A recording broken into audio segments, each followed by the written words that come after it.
Ed ora un altro argomento molto sentito nel Veneto orientale, la sicurezza, visto che continuano furti e rapine nella zona anche del San Donatese. L'Ascom ha lanciato una nuova proposta per contrastare questi fenomeni, vediamo. Potenziare le telecamere a San Donà e fare in modo che siano collegate attraverso una rete al comando di polizia. È l'idea della Confcommercio Mandamento San Donà Jesolo, presentata in una conferenza al Centro Culturale Da Vinci di San Donà di Piave.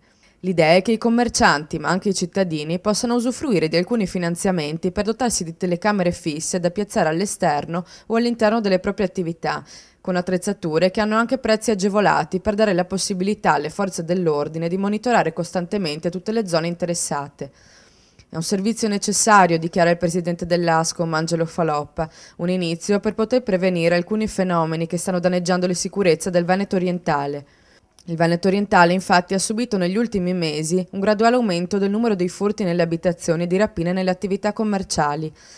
L'iniziativa, fondata sulla piattaforma di rete nella quale compaiono tutte le registrazioni delle telecamere piazzate, consente alle forze dell'ordine di poter anche intervenire in anticipo rispetto ai furti e di garantire maggiore sicurezza ai cittadini che iniziano ad essere molto preoccupati rispetto allo smisurato aumento di criminalità. Complice la crisi economica, non possiamo permettere che le attività chiudano anche per aver subito furti o rapine, continua Faloppa. I nostri commercianti hanno paura e dobbiamo collaborare con le forze dell'ordine per garantire loro la sicurezza.